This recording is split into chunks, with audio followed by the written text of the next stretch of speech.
The title of my talk today is You Are Not an Accident, and this is a series of 7 where we're looking at answering the question, what on earth am I here for?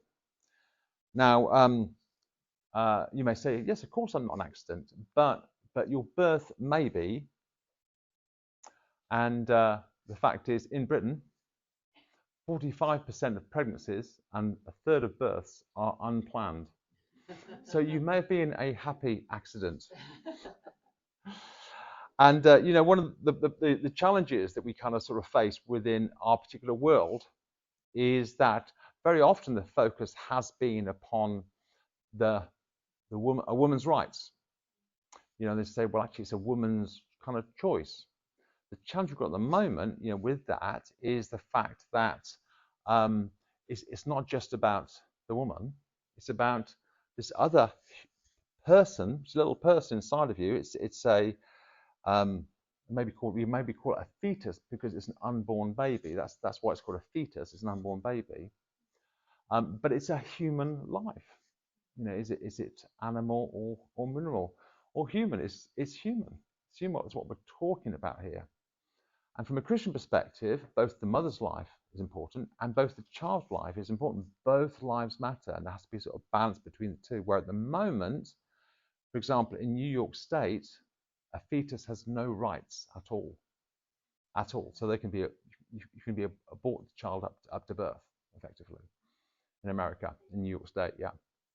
And of course, there's lots of arguments going on about Roe Wade, but what's interesting, you've got a real sort of balance. You've got a real imbalance there between the different states, because in America, in the southern states, of course, there's very little support being given to mothers who want to keep their child, but may have actually become pregnant because it could have been because of incest, or it could have been rape, or some other kind of thing. So there has to be a real balance there. Barack Obama, in a book he wrote a number of years ago, said that one of the challenges that he faced as someone who would call himself a professing Christian is that very often that in the States they emphasize the importance of the child, but not about how to support the mother. And I think the fact is that both lives matter. But I think at the moment there's an imbalance there, where at the moment we focus in our society particularly upon the woman's rights, rather than the two people involved, which is the child and the mother as well. So I mentioned that, and I tell you a true story about a lady who had a child in the first year of their marriage, and thought that because she was breastfeeding that she couldn't conceive again. You see, while she was breastfeeding, that's what she sort of thought at the time, or been told at the time. Anyway, so she was feeling ill, and so she kind of went to the doctor, "Should you do?" and discovered to her surprise that she was pregnant. And what happened at that point was the doctor immediately offered her an abortion. He said, "Would you like an abortion?" She said, "Well, hold a second, I'm very happily married. While this has been a sort of surprise, to say the least, and I know it's going to affect our lifestyle, a lot of our plans for the future, why would I want an abortion?" She said, "Well, the offer's there." So she kind of sort of went home and discussed things with her husband, who felt exactly the same as she did, that while it was a surprise, the fact is we were now not just talking about someone who needed an operation to cut something out, to someone who had a baby growing inside of them. So just to give you kind of perspective of the kind of growth of a child, something was shared with me from one of our daughters about the kind of the size that a baby grows at in relation to fruit. So just to give you an idea, at 4 weeks, you as babies, when you're the size of a poppy seed. At 5 weeks, the size of a sesame seed. 7 weeks, you're the size of a blueberry. 8 weeks, you're the size of a kidney bean. 12 weeks, you're about the size of a lime. 14 weeks, you're about the size of a lemon. And at that point, you weigh about 3 ounces and measure almost 6 inches from head to heel. And you can squint, frown, grimace, pee, and possibly suck your thumb. At 16 weeks, you're the size of an avocado, and and you now weigh 5 ounces and about 7 inches long from head to bottom. So you don't hear about these things, do you? 24 weeks, you're about the size of an ear of corn, and you're about 12.5 inches long from head to heel, and you weigh nearly half a pound. 13 weeks, you're almost 16 inches, and the size of a large cabbage. 33 weeks, you're about the size of a pineapple, and you're 17.3 inches from head to heel, and weigh about just over 4 pounds. And you're gradually losing that wrinkled alien look, and your skeleton is halving. So isn't that just kind of amazing? You don't hear that side. It's a little person kind of growing inside. And funny enough, if you just relate it to something like fruit, it just kind of, you begin to sort of realize that we're not just talking about something which is inanimate here. This is something which is human. It's someone that's human. Rick Warren said this: there are no accidental parents. There are accidental parents, but there are no accidental children. There are illegitimate parents, but there are no illegitimate children. Now, the thing is this, is if you say there is no God, yeah, if you say that our being here is an accident, you can say there's no purpose, there's no meaning, there's no value to human life. It's all a human construct. And that's where atheism kind of came in. Of course, you look at the Holocaust, it was built on the philosophy of Nietzsche, who talked about God being dead. And if God is dead, there's no meaning, there's no value, and there's no purpose. And that's why it's so important for us as Christians to talk about this idea that all of us, all human beings, regardless of our race, sex, religion, background, we're all human beings created in God's image and in his likeness. It says this in Isaiah 44, verse 2. I am your creator. You're in my care even before you were born. This is just so important for us to kind of grab hold of. And the fact is that when we come to Psalm 139, which has changed my life, is I kind of realize that there's something that God wants people to grab hold of, regardless of whether they're religious or not. In fact, Douglas Murray, who is homosexual, who is an agnostic, who is not a Christian, he said that he prefers the Christian definition of human beings rather than the secular definition of human beings. He said the secular definition of human beings is that we're all equal. He says the fact we're not all equal. We're all different. He said, I like it what the Christians say. He says, I'm not a Christian, is that we're creating God's image. Yeah. And therefore, all of us have innate value.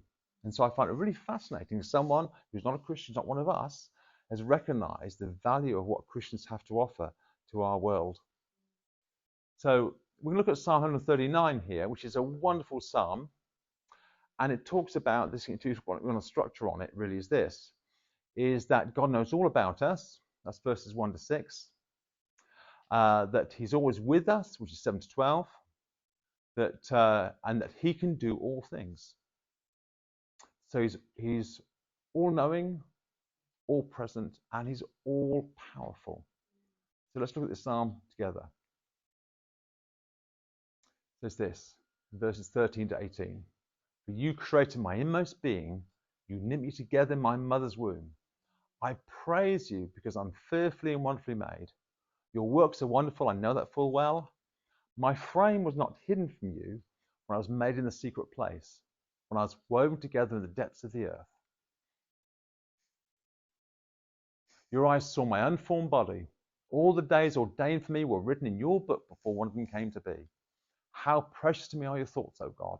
How vast is the sum of them. Were I to count them, they would outnumber the grains of sand. When I'm awake, I am still with you. So, which sounds great, doesn't it, in many respects? One of the challenges that we have is that of comparisons. And there's some verses here in 2 Corinthians, which I think are really important to grab hold of. And Paul says this in 2 Corinthians 10, verses 12. He says this: we do not dare to classify or compare ourselves with some who commend themselves. When they measure themselves by themselves, compare themselves with themselves, they are not wise. So there's a sense here that comparison is not a good idea, but yet this is what we do. Now, I want to introduce you to something I came across a few years ago, which was Michelle Pfeiffer, who was a very attractive lady and an incredible film star. It seems to have absolutely everything going for them. In fact, on the front page of the Esquire magazine, they had this article which says, what Michelle Pfeiffer needs is absolutely nothing. And there's a picture spread of her. Okay? Now, what was revealed later on is that things were a bit different to what this new paper had suggested. So this is in sort of 1980 terms, but it's worth looking at. She needed absolutely nothing. No. They need, on the photograph, they need to clean up complexion, soften eye lines, soften smile line, add colour to lips, trim chin, remove necklines, soften line under earlobe. It carries on. Add highlights to earrings, add blush to cheek, clean up neckline, remove stray hair, remove hair strands on dress, adjust colour and add hair on top of head. Add dress on side to create better line, add forehead, add dress on shoulder, soften neck, muscle a bit. Clean up and smooth dress folds under arm and create one seam on edge on right side. The total price is $1,525, which would be a lot more now. Okay, this is someone who has everything. And so often we compare ourselves with other people. You know, we compare them in terms of our history or our appearance or personality or opportunities, and it's just so many other different things that we actually do. And the fact is, it doesn't matter who you are, none of us is perfect.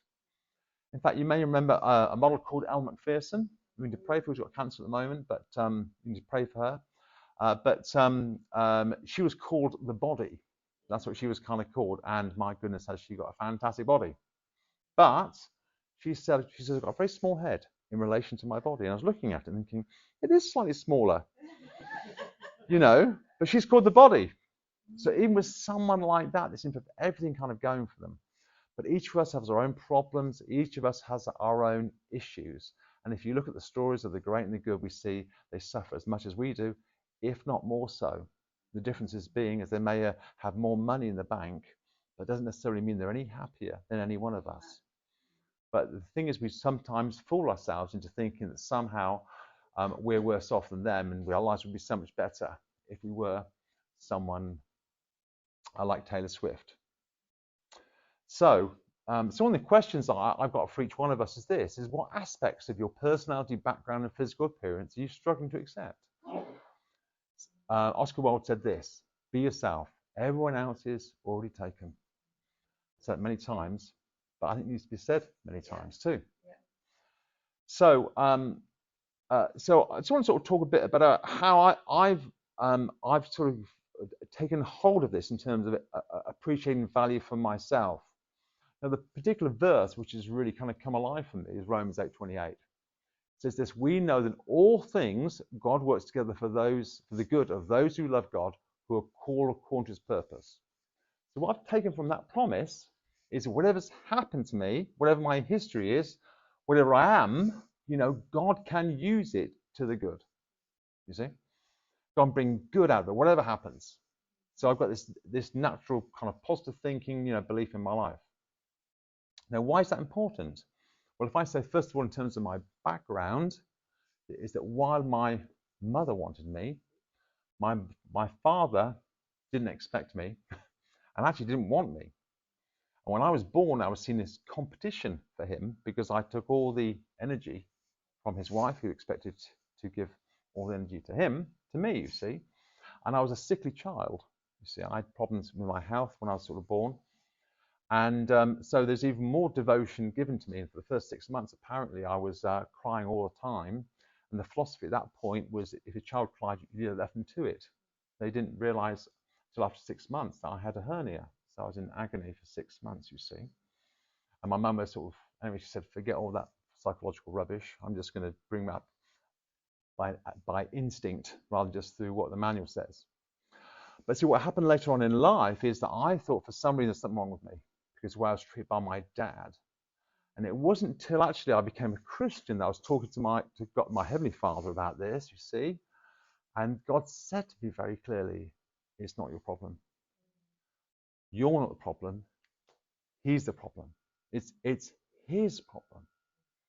And when I had that sort of revelation, I was able to start building myself up and to be the person, that I am today. But it just kind of changed my whole script, just taking hold of a new script from God. So the first thing I'd say in terms of your own history, and I'm not just talking about the whole thing of your birth, but it could be, maybe someone's been divorced in the past. You may have some difficult job situations that you're sort of faced with, or you may be treated badly. It's important to get God's perspective on those things. He's not necessarily going to say you've got everything right. There may be some challenges there in terms it brings to the way you've sort of done things, but in the process, it's one of affirming, who you are. And the same thing with things like our physical appearance is, I know for myself, my earliest pictures of me is as a fat kid holding a monkey. And the joke at the family at the time was, which is the monkey, But I was a fat kid really from I was overfed from a very sort of young age, you see. And my appearance did it have a real impact upon my kind of self-image. But I had to get to the bottom of this. What's the big problem here? And the problem I discovered, for me anyway, and it's all of us have to go our own journeys, was that I felt that eating would make me feel better. So I was fooling myself into thinking that I was never addicted to drugs or alcohol, but I used food as my drug, as a way of trying to easing that pain. But then when I came to that realization that actually food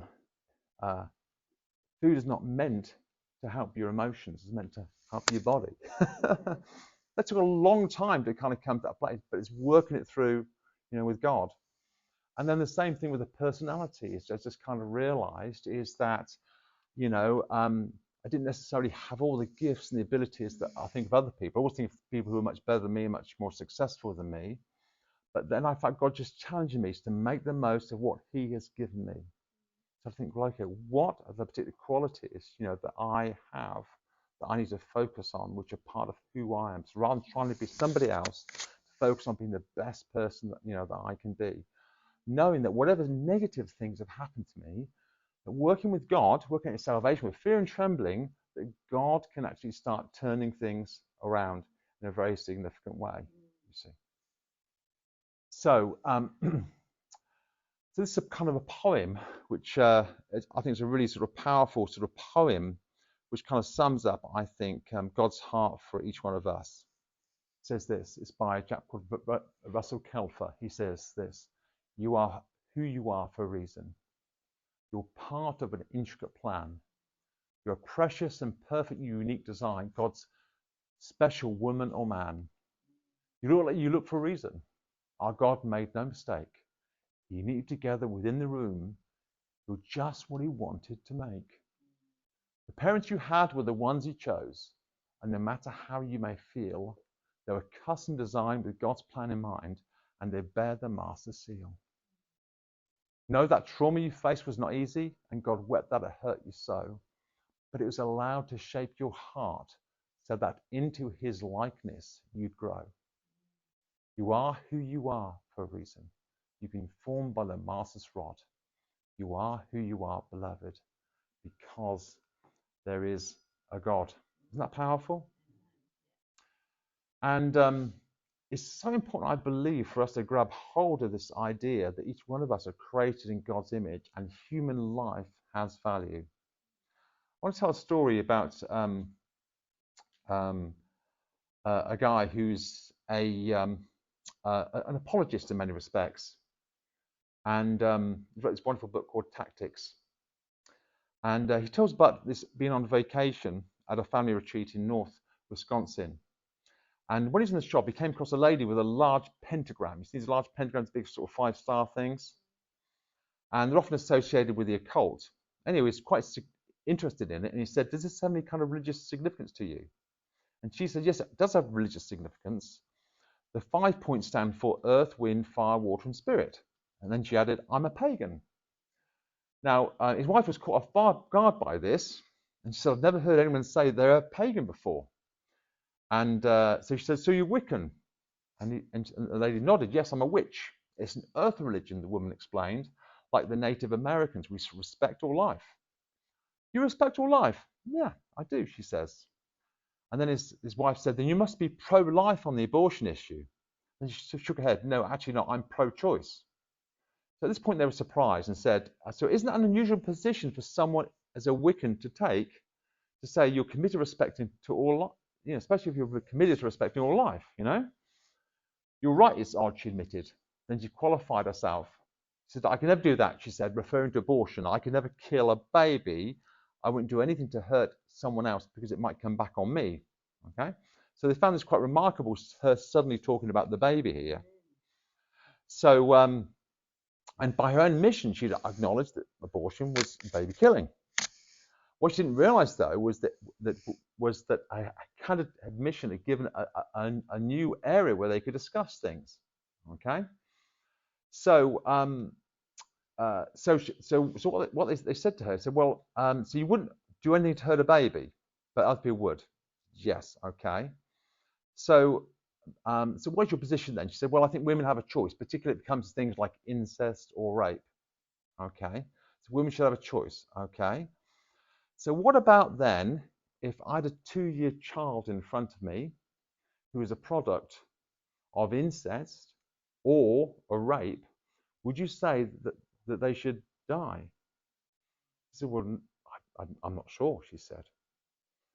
Anyway, nothing happened kind of beyond that. But the point the woman's kind of making is that that person, a 2-year-old, was a person at, you know, a conception. They're a human being, you know, throughout.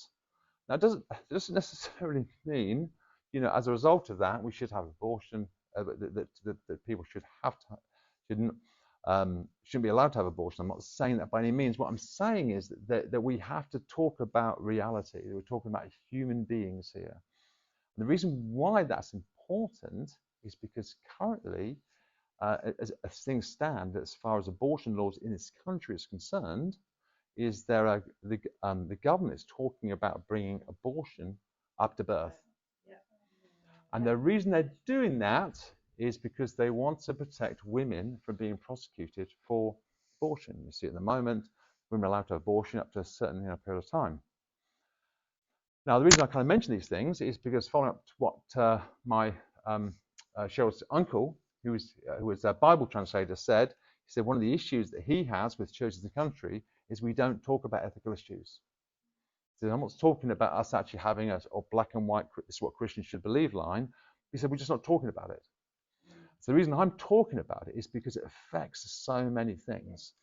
And so what my concern is this, is that you think of the Paralympics, where you've got disabled people who are winning many medals, yeah? There may not be a Paralympics in the future. Do you know why? Because it's possible we can get rid of all disabled children, because we'll have the power to do it if there's abortion up to birth. And you know, if we start with children who are disabled, where do we stop? What about older people who've got dementia, who've got Alzheimer's, or let's say have lost control of their physical faculties? Why don't we get rid of them because of their cost? You know, they cost a lot of money to, you know, when I was in hospital a number of years ago, there were loads of patients, about a third of the patients in hospital had Alzheimer's or dementia. And it was horrible at night because they'd be screaming away and I'd be saying, can't we do something about it? There's no place for them. So we need to be thinking about these things in terms of our value as human beings. It's very important. So, and the fact is this, is it says in Ephesians 2:10, God planned us for good works. He made us for good works. He prepared in advance for us to do. There's stuff each and every person to do. So just kind of bringing an end to the story here. is that this lady I just kind of told you about, who actually went to the doctors, and the doctor kind of offered her an abortion. She kind of came home, and we decided, it wasn't a decision. It was just for us. It's just kind of so obvious that Cheryl's pregnant, and so it means that we're going to go ahead, and that baby was Emma. See, but I know so many people who would have just done it as a pounds and pence issue, because you see what people didn't realise at that time was that when Cheryl was pregnant with Hannah, she was sacked from her job, and we didn't realise it was legal at that time, but she was sacked. We went to the DSS, and they said, yes, you can claim benefit, but you've got to lie. You've got to say that you're available for work. And Cheryl says, I'm not available. I keep throwing up. I'm not available for work, you see. So, of course, the second baby kind of comes along. You know, we had a mortgage. We had about a third of the income that we had previously. And we, like most people, when you take out a mortgage, you mortgage yourself up to the hilt. So we were so dependent upon God. I'll tell you something, he came through. He came through. Both lives matter, and that's why he came through. So now, to be honest, I've been supportive of people, regardless of what the decisions have been, whether they decided to carry on with the child or whether they've aborted a child. We've had people in our church who, there's one particular person who's not here, so I can talk about them, but the pastor rang me up and told me that they'd had an abortion, and that I shouldn't have someone like that in our church, you see. And I said, that's what I said. But basically, I just kind of said to him, I think we should affirm everyone, regardless of what decisions they've actually made in life. And this is not something I'd ever make public anyway. So, hard-hitting message for you. Point to ponder. I'm not an accident. Each of us have been created with purpose, with meaning, and with value. First, remember, I am your creator. You're in my care even before you were born. Yeah. Question to consider. I know that God uniquely created me. What areas of my personality, background, and physical appearance am I struggling to accept? Amen.